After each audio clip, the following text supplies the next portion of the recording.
Yeah. Now check out the demeanor, check out the personality, check out the mental fortitude, man, the aggression, man, the vision. You hear me? Heavy, the belief, the confidence, etc., etc., etc. Jack. Know what I mean? Jack, a K Dog, pay attention, bro. I repeat, K Dog, pay attention. Yeah. Bitch, yeah. You hear me? Roll Tide.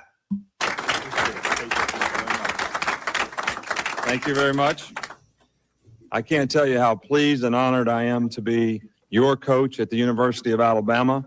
The spirit and enthusiasm that has been demonstrated to myself and my family has been phenomenal since we arrived here yesterday afternoon. It's certainly appreciated, but I want you to know that it'll be our goal to give you the kind of football program, kind of football team that you can be proud of, and that will complement the tradition that this institution has been so proud of through the years, and that's going to be our goal as a football program.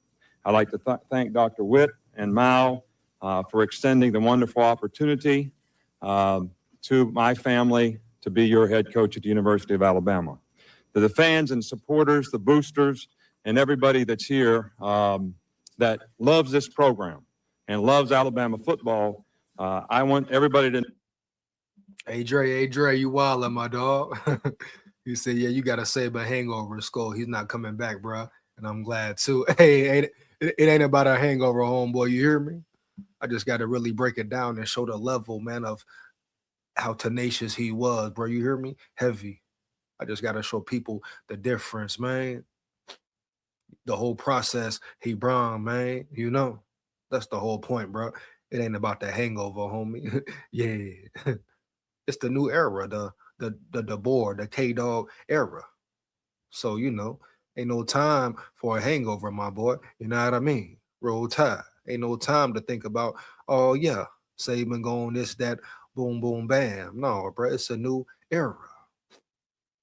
But I gotta show the people why it became great and why the standard, how the standard was even set, huh? Yeah. Uh-huh. Yeah, dog. That's the whole point. Saban brung a different energy early. Shit. Maybe KOC and Quasi need to watch this bitch too. You hear me?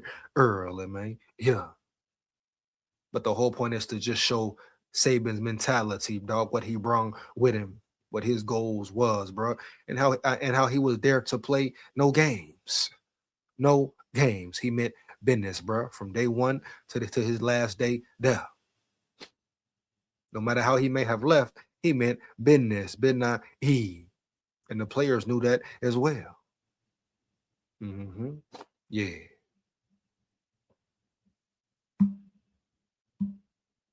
Know that we need a lot of positive energy for everybody to make a difference in how we go about what we try to do to have the best football team in the Southeastern Conference. Real facts there, Dre. Real facts, bro. The best football program in the Southeastern Conference. And I think everybody should take the attitude that we're working to be a champion. Watch him turn up. Go ahead, turn up, my boy. Levy, dog. You hear me, dog? Real Levy, dog. Yeah, roll tide. Watch him turn up, though. Yeah. That we want to be a champion in everything that we do. Every choice, every decision, everything that we do every day, we want to be a champion. Everyone take ownership for what they need to do relative to their role and whatever it is, whether it's being a fan, being a booster, be a good one. Any kind of supporter that you are for this team, everyone take ownership that we support each other so we can have the best possible football program that Alabama's ever had. And there have been some great ones through the years. But you hear what he said? Support, man. Jump on the wagon, man. Boosters, players, teammates, parents, whoever, community, whoever. And what the hell did they do? They believed in him enough, right? Boom, to hop in and really lock in with him. That was part of his success, man. The people came with him. They believed in him, bro. You hear me? Heavy. They supported him too, though, so they got to make sure they supporting the bull. All this money floating around. We talking about new era, right, huh? Yeah, we talking about new college era, huh? New college era, huh? Yeah. You know, portal this, huh? NIL that. Well, boosters, community, huh? Yeah. All the athletic clubs. Pitch in. You hear me? Invest in the board, right? Right. And don't make it a favoritism thing or a certain player got to play thing. Know what I mean? Heavy.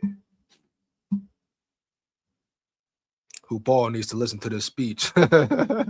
Oh man, let him know, Drake. Let him know, man. But what Saban said, man, support. Everybody do their job and support everybody. Oh yeah, man. Yeah.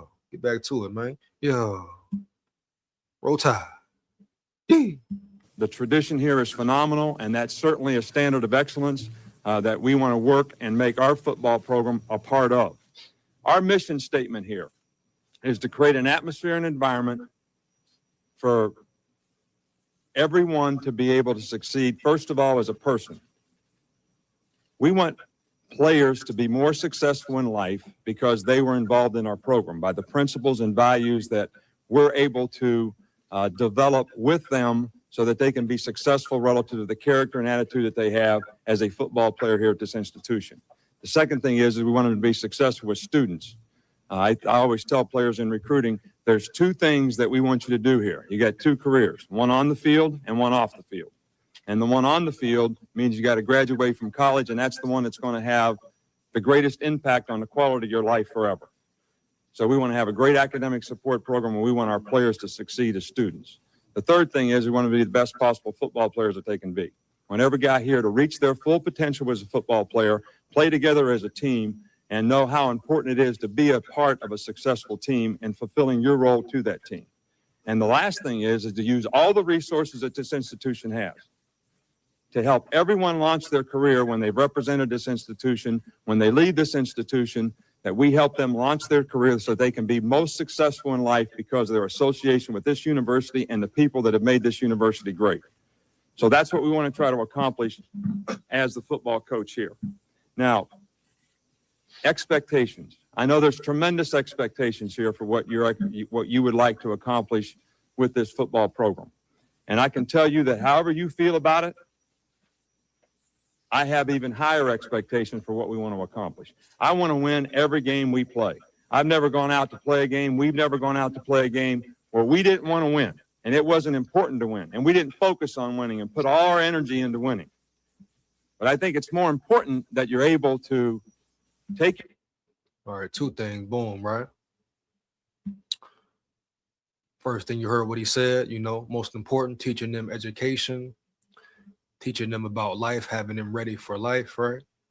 Ready for the opportunities that life may offer, being a better man on and off the field, getting your education, degree, et cetera, et cetera, et cetera. So certain things were more important, right?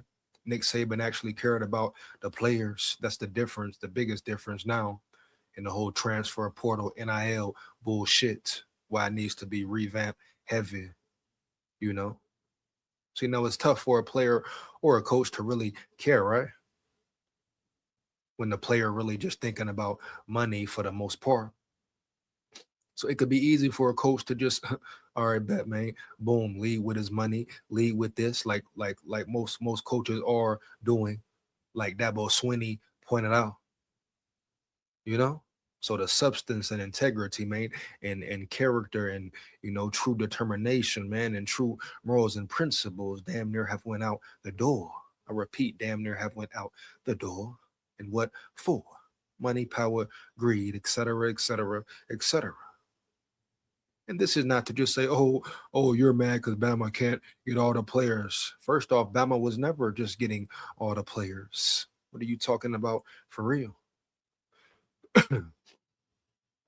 Even in the Nick Saban era, teams were talented. Yeah, especially amongst the SEC, especially in the Pac-12. Teams were talented, right? Right. Boom. Bama was never just taking all the talent, his talent worldwide, his players worldwide. Don't forget the coaching aspect of it as well, homie. Yeah. Now, Bama was getting a lot of players, no doubt about that. Nick Saban was dominating recruiting, no doubt about that. But is that a crime? He didn't have to pay players off to dominate it. He dominated with his spirited, man, and pure heart and message he brought to players, right? How he was able to make them believe in him. Believe in his word, man. Believe in his confidence he had within them or for them, towards them, bro. The belief he had in them, right? Right. They wanted to play hard. They wanted to go hard. And they also knew once they were done playing, their career was over at Bama. If they were good enough, 9 times out of 10, they would be, right? If they were good enough to go to the NFL, then they would be prepared and ready mentally and physically, spiritually as well for the NFL game. So that's what K-Dog, Deboer, Boom needs to lead with. Homie needs to get back to. That's why I say he needs a little bit more fire. Now, don't ever not be yourself. Be yourself for real. Be authentic. Don't be fake. I ain't sitting here one of them ones telling K-Dog to be someone he's not. He's not. He's not. Right? Heavy, homie. Early. But I'm just saying, hey, bro, step it up. Stop being too damn friendly. Zone in a little bit more. Demand more. Put their ass through hell in the off-season program. Check everybody around you. Make sure they straight and legit. And they doing their damn job. You heard what Saban said, what he just say previously, dog? Everybody's doing their fucking job. And everybody cares. What he say? He don't want to lose a game. Motherfucker, not one game. That's the difference, bro. Mentality, you hear me? Boom. Mentality, you hear me, dog? Boom. No cap. He didn't want to lose at all. Huh? Nah, man. That's the difference, man. Yeah, and he let it be known.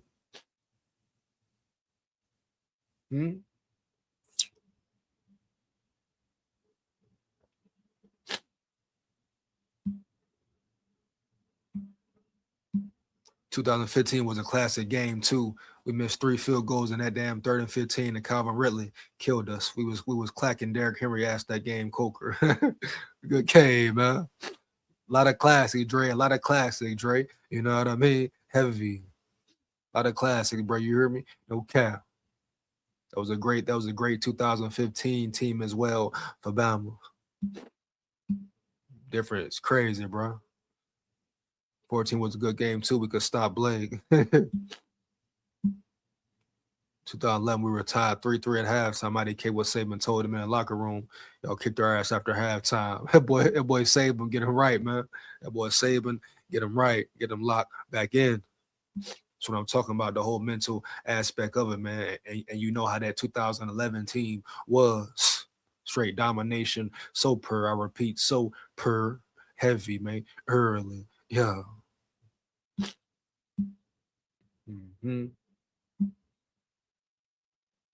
Your expectations and bridge them into the process of what it takes to be successful. And I want to use this as an example. And we won a national championship at LSU in 2003. The players developed the goals for the team. And I thought it was interesting that that was the first team that I ever coached that didn't have a goal that was result-oriented, like go to a New Year's Day bowl game or win the SEC championship or some goal that was result-oriented. But this team, the 5 goals they had nothing to do with winning a game. Didn't say anything about results. The first one is be a team. Together, everybody can accomplish more. And when I speak to you as fans, boosters, people who love this program. Hard body. Said first thing, be a team, bro. Together you can accomplish more, basically what he was saying. And that's coming from a player. So you saw where his mind was at. See what I'm telling you, mate? See what I'm telling you, homie? Yeah. About the team chemistry amongst the team. Program, you're a part of that team too. And together we can accomplish more. It takes trust, respect for each other, and what everyone's role is and what they need to do. So that's the first thing that's important, is for us to work together and use all the resources we have to make this everything that it's capable of being. The second thing is work every day to dominate your opponent. And, you know, we have an opponent in this state that we work every day, 365 days a year, all right, to dominate.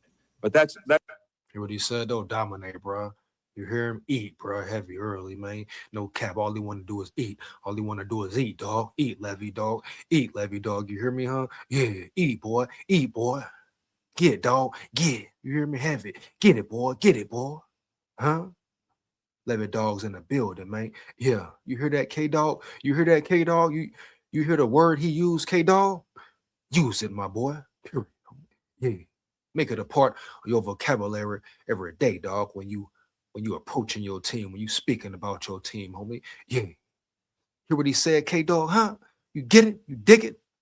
He said dominate. Never want to lose, dog. You hear me? Period, bro. Heavy, man. Huh? Roll Tide. The hell going on around here? The standard, the boy. Mentality, the boy. Yeah. Make sure your players got it as well. That's our goal. That's what you get up every day to do, to dominate the people that you have to compete against and play against. Everyone needs to be responsible for their own self-determination. We don't want to point any fingers in any direction other than what we control, what we can do, and I would like for everybody that's associated with this team to do the same thing. Be responsible for what your role is and what you need to do. Be positive to affect the team and your teammates. This is a team's goal, but I'm trying to relate them a little bit to the whole big picture of what we're talking about here. Positively affect your teammates every day in the choices and decisions that you make. And then the last one was be a champion. Now, this team did that, and they did what? Won the national championship. And I think that's the kind of process that I think you can expect from us in terms of how we approach what we do. I'm not going to talk about what we're going to accomplish. We're going to talk about how we're going to do it. Now, what kind of football team do we want to have here? You know, we want to be a big, physical, aggressive football team that is relentless in the competitive spirit that we go out and play with week in and week out. You hear what he said first off? Big, physical, baby, aggressive football team. And play with a relentless spirit every damn week. You hear me, huh? Every damn week. Every Saturday is bloodbaths, homie. Yeah, every Saturday, right, is war. Motherfucking war. You know what I mean? Heavy. You hear me, dog? Huh? And what I would like for every football team to do that we play is to sit there and say, I hate playing against these guys. I hate playing them. Their effort, their toughness, their relentless resiliency to go out every play and focus and play the next. Make them not want to be there, man. Make them not want to be there, man. Have them scared, man, in fear. They see Bama, they say, damn, we got Bama. That was the mentality, Deboer. What you think they saying now? You think somebody's saying that about Bama now? Huh? You hear me? Heavy. They disrespecting, bro. Saying it's over. Saying check yourself, punk, chump. Huh? Disrespecting you, man. Heavy. Paul Feinbaum, Stephen A. Smith, Shannon Sharp, Cam Newton, whoever, all of the analysts, the whole ESPN world, right? The whole sports analysis analyst world. They disrespecting you and your unit, nigga. Like it ain't never been a standard, nigga. You hear me? Huh? Bitch, yeah. You hear what the fuck going on around here, my man? Lock in, man. Huh? Lock in, homie. Yeah. I like that. Roll Tide, bro. Play and compete in the game for 60 minutes in the game, I can't handle. Can't handle. That's the kind of football team we want. Now, that takes a lot of conditioning, takes a lot of preparation. Hear what he said? Conditioning, man. Kalen Deboer, K-Dog, check your coach. What is your strength and conditioning coach doing? Is he putting your players in the best position to win? Is he making them dominant? Are they putting the work in? Cochran had them boys locked in. You hear me? Heavy. So it was a different mentality, different energy. Are you building strength on them boys for real, Deboer? Check your strength and conditioning guy. Now, if you like him, you like him. All right, cool, bet. What is his name? Baloo? Do your job, Baloo. I mean, don't boo who, motherfucker. But K-Dog, check him as well, bro. Observe everybody. Matter of fact, run them through another interview. So per. Got a lot on the line, my dog.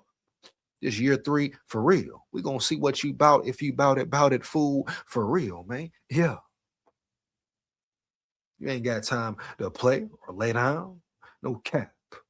Like I told you earlier, my dog. Listen to them, my brother. I mean, listen to me, my brother, not them. And it takes a mindset that you're going to play for 60 minutes in the game regardless of what the scoreboard says. And you're going to compete that way throughout the game. You know, I've learned a lot about myself in the last 2 years. You know, I like the pro game. I like the pro players. Had some great relationships with the players that we had at the Miami Dolphins. Had a wonderful owner in Wayne Huizenga, who I truly respect and adore and love as a man, as much as anybody except my own father that I've ever met in the world. He came and gave me that opportunity, came back on Christmas Eve and talked me into going to the Miami Dolphins when I was going to stay at LSU. And he is a wonderful person and very supportive. But what I realized in the last 2 years is that we love college coaching because of the ability that it gives you to affect people, young people and their development and their character, their attitude as students, the importance of getting an education, the choices and decisions they make every day, seeing them develop the character, attitude, work ethic, perseverance, overcoming adversity, pride in performance, all the things that are important for them to become good football players, and also seeing them go out and being successful. You know, as I coached in the National Football League, almost every team we played had guys on it that played for us in college.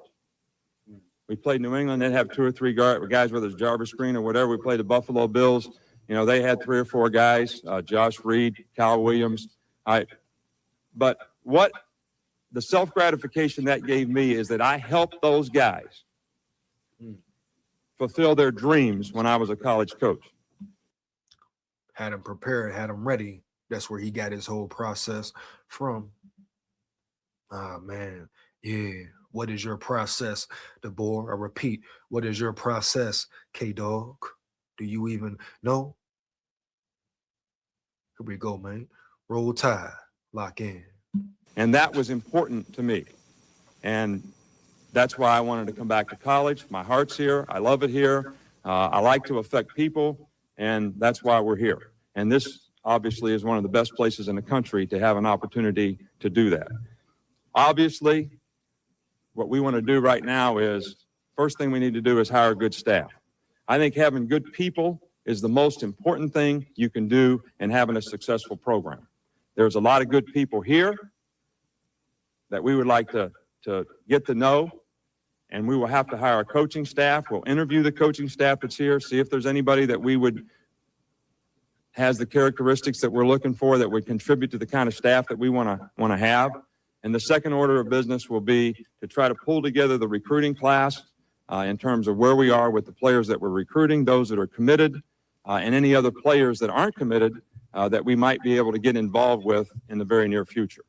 So with that being said, any questions?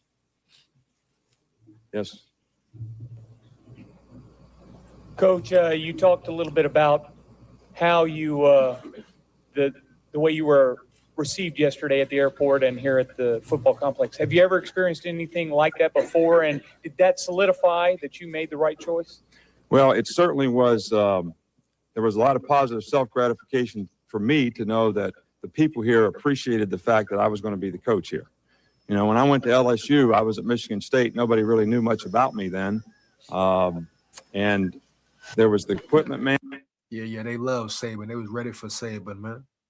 Giving them kisses and all that. You know, you see the positive embrace, the positive love, all of the above. You hear me? Heavy. That goes a long way as well.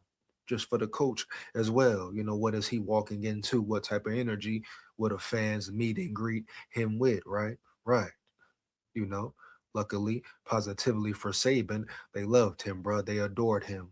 They thought knew he was the one. And as it turned out, he definitely was. But at the end of the day, fans play a minor role as well, bro. You hear me? No cap. Now, of course, home games, home field advantage, they play a colossal role. But, as far as welcoming a coach, oh, yeah, bro, the energy the fans have off the rip goes a long way. Oh, hell to the yeah, yeah, yeah. You better believe that, bro. Period. Uh-huh. And Jimmy over here and me. That's it. That's who met the plane. So there was a lot more enthusiasm and energy out there yesterday, and it was certainly welcome, and we appreciate it. And I want the people that came out there and do that to know that we appreciate it.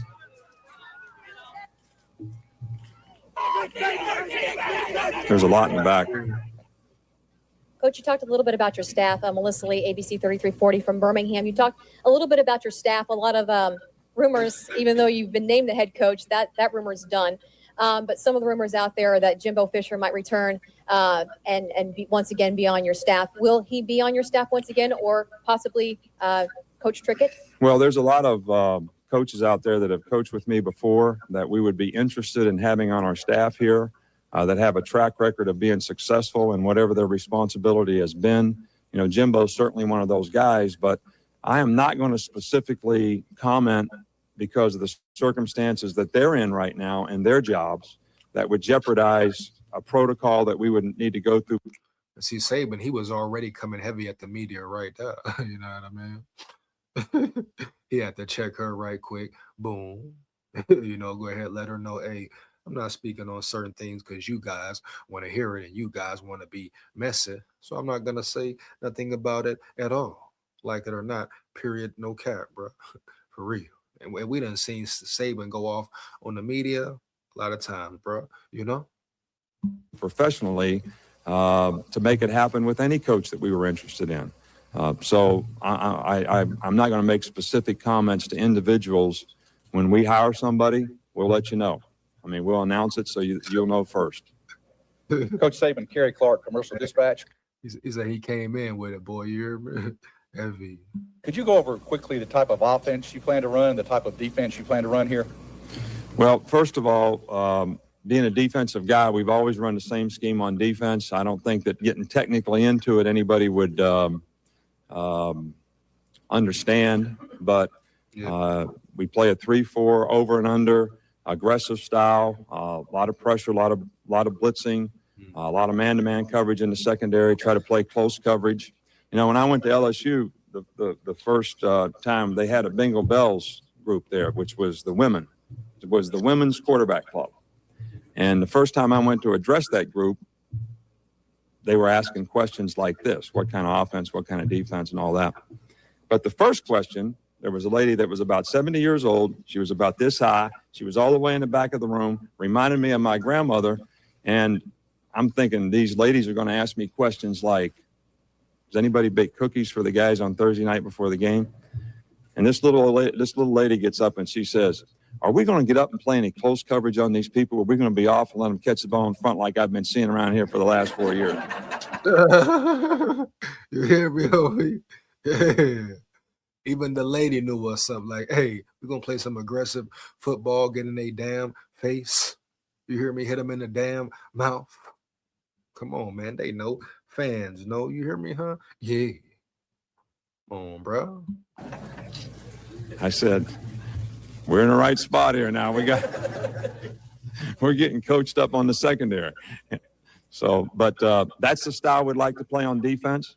Offensively, we've always wanted to have balance in the offense. I think it's important to stop the run when you're playing defense, but I also think it's important to be able to run the football effectively, dominate the line of scrimmage, but have line of scrimmage every time, man. That's it. Line of scrimmage. And you can tell, this right here gets him going. He really meant that, bro. Every word he said. He just wasn't coming in, collecting a check, right? Not wanting to put the work in, coming in to try to come up off Bama for a quick bag. Hell to the no. He was coming in to really create a real legacy, really turn the program around, right? From the ground up. And he came in like a damn storm, man. For real. Shut it all down. Revamped every motherfucking thing, weight room, all that. accessories, right? All that, coaching staff, all that. You hear me, bro? Boom, no cap. It was a certain mentality he brung in, a certain energy, bro, through the building, and it wasn't no fake ass energy, right? Yeah, very similar to Minnesota Vikings energy, right? Yeah, come on, bro, no cap. He brung that real shit in a real way. Turned that motherfucker around in about a year and a half. You want to do the math? He attacked right away. Boom. No hesitation. No hesitation. So keep attacking, K-Dog. Heavy, bro. Yeah. Having balance and being able to make explosive plays, passing efficiency, really important on third down. It's really important in making explosive plays. Explosive plays are important in scoring points. So those are all things that we want to try to create here in terms of the balance that we have on offense, running and throwing the football. I also think it's very important that you use the players that you have. You utilize the players that you have. You know, I'm gonna run that back, but hold on. Dre say Tennessee needs to get SEC championship game. It's a damn shame we haven't played in the SEC championship game. Hey man, since when, Dre? Since when, homie? And when the last time y'all been in one, man? You hear me? No cap. I ain't you know. I ain't been, you know, yeah, dog. I really want to know. I must know. When was the last time Tennessee been in a championship, SEC championship? Dre, you hear me, dog? No cap. Uh-huh.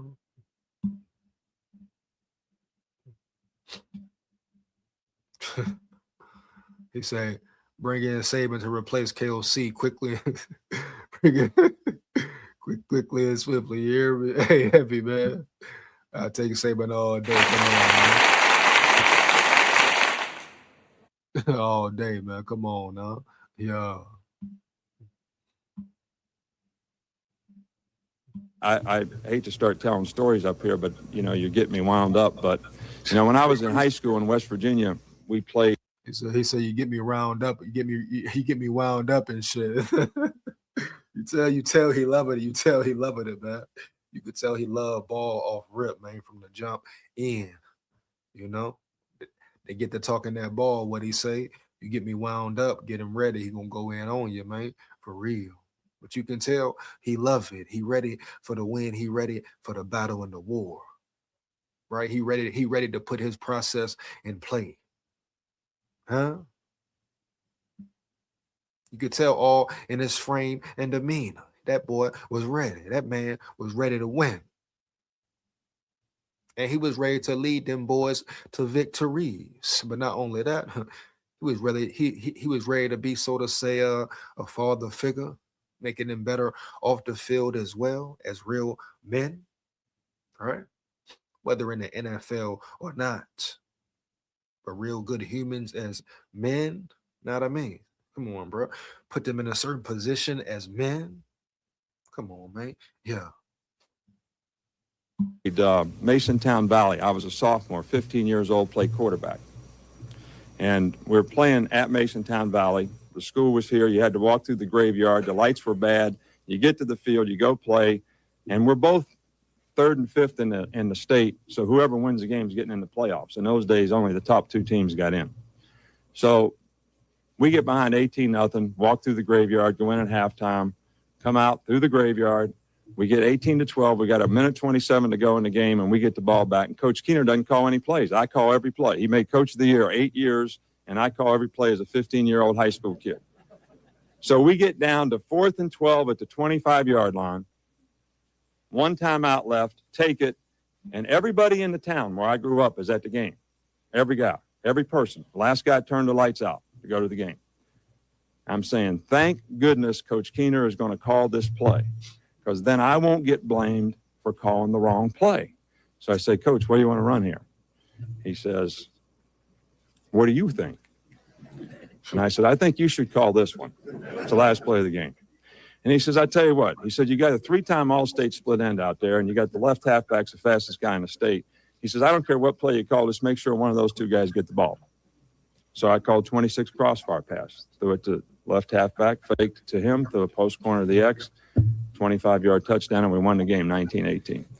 But after the game, he told me this. He says, it really doesn't make any difference what plays you call sometimes. It's what players you have doing it. Mm. So I remember that. So on offense, I think sometimes that's important. And I think it's important to have playmakers and skilled players who can make it. Players that fit your scheme, bro.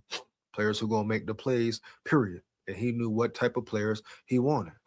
And he went and got them. Difference in making explosive plays.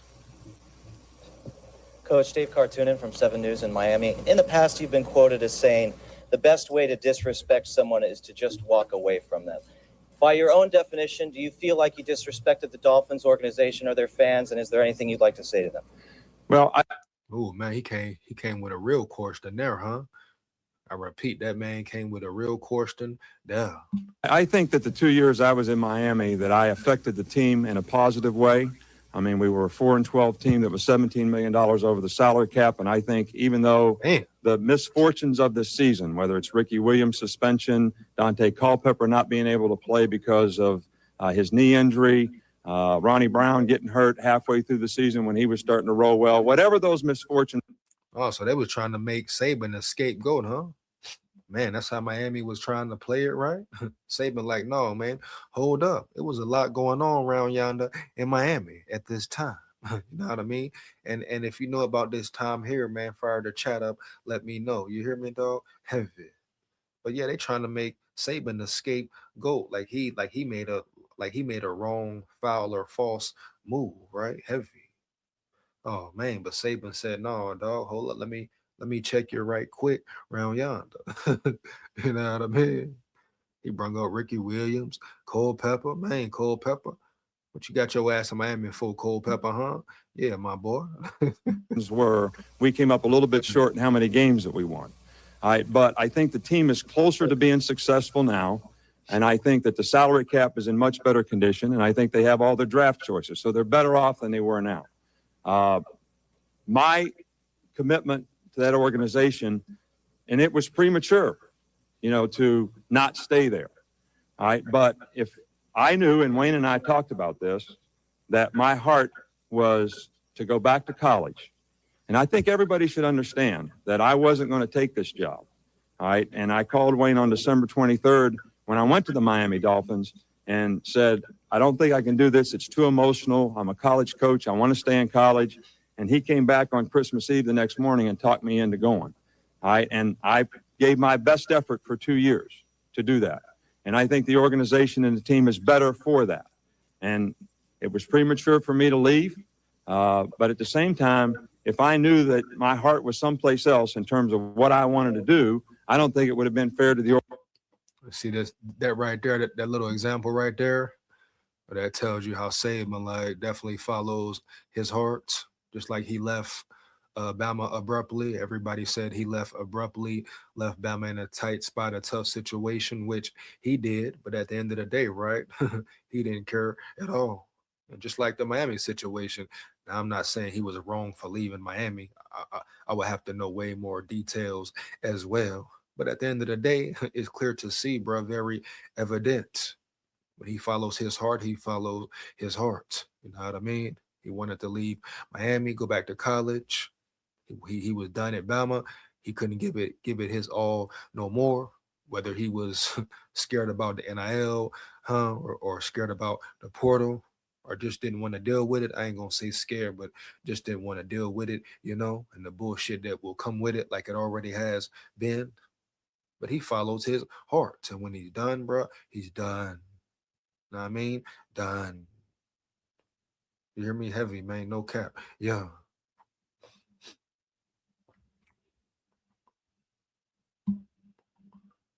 Saban didn't want Culpepper. He knew Culpepper wasn't shit. He wanted Drew Brees.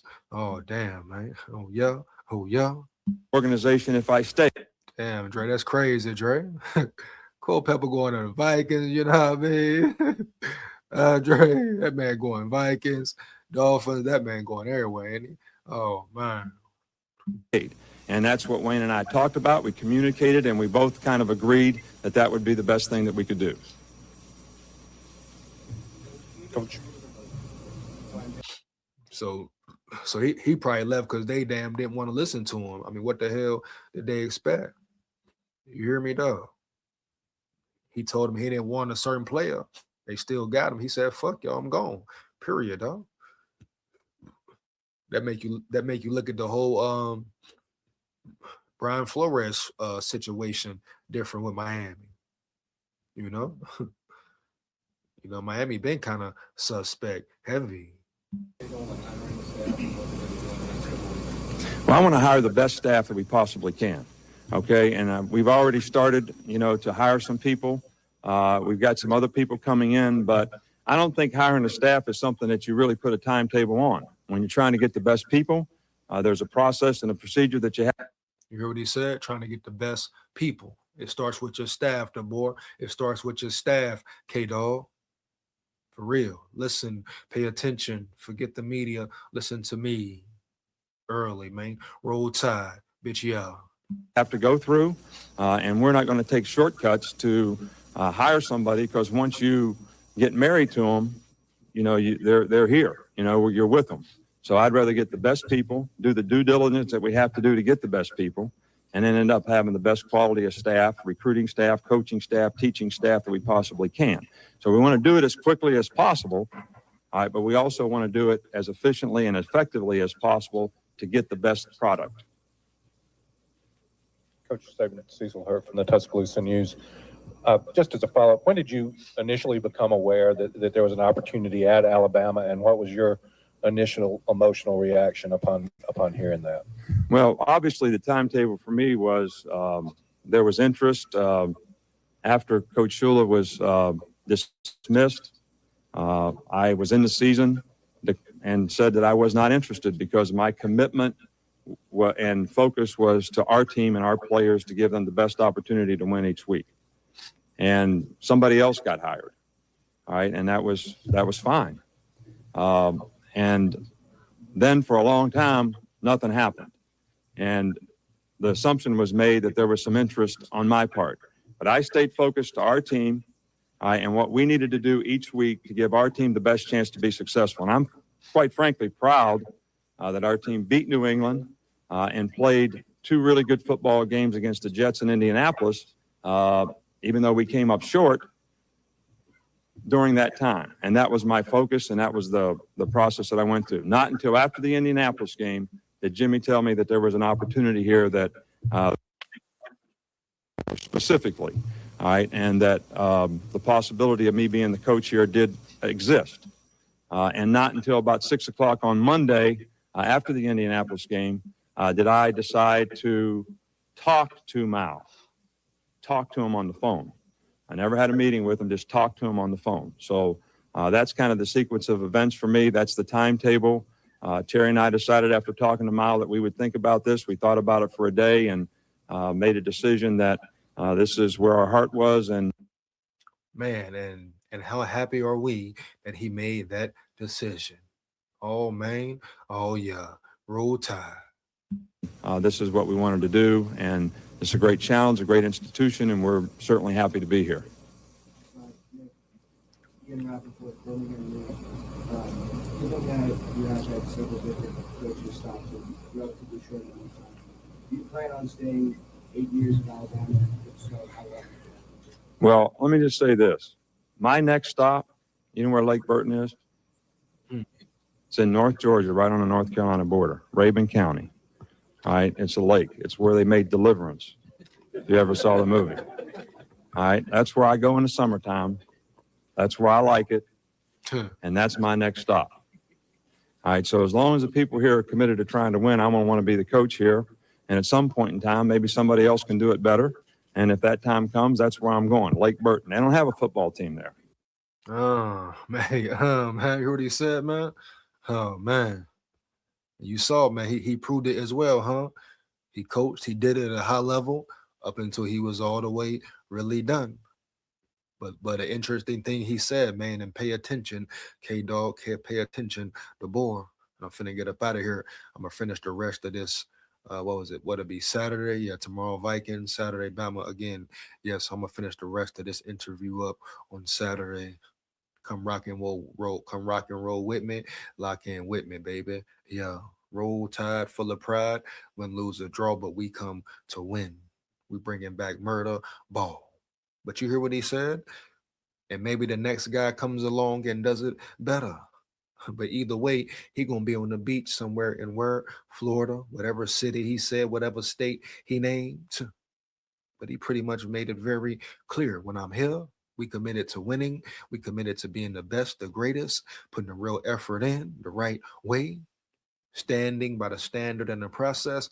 I'm rocking and roll with him. I'm locked in with him. But the moment he felt like that was no longer the case, Saban was out. I repeat, he was out. And can you really blame him? He pretty much damn for sure knew what was coming. And looking at it now in hindsight, he was right. You can't deny it, bro. You can be mad, whatever. And I'm gonna stand on it. Yeah, he left Bama in a tough spot, a tight spot, a rough situation, right? To bounce back at least immediately. He could have at least gave him some time. Then boom, here it come, players hitting the portal, people going here, people going there, teams poaching. I'm sure tampering was going on, major tampering was going on. Shout out Dabo Sweeney, a real one forever in the building. Lock in with me, you hear me, dog? No cap. But yeah, Saban made it very clear. When I'm with you, I'm with you. But when it no longer feels the same, or when winning is no longer the first priority, or it's just too much bullshit, I'm out of here heavy. Somewhere on the beach. But K-Dog could be the one. Could K-Dog be the one to do it better? And better will definitely look different now in this era of college football. But can he build a legacy? Even if it's not the legacy of Saban in this college realm era, can he build a great legacy, man?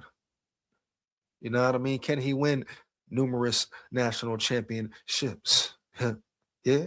Huh? Can he compete for a title, huh? Every year? We shall see. So far, about a right head balance, man, about a real close, even medium.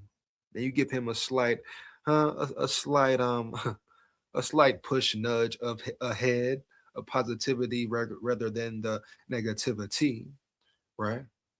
You know, or setting the standard or not, however you want to put it, because they did progress this season. If we're being technical, they did make progress this season.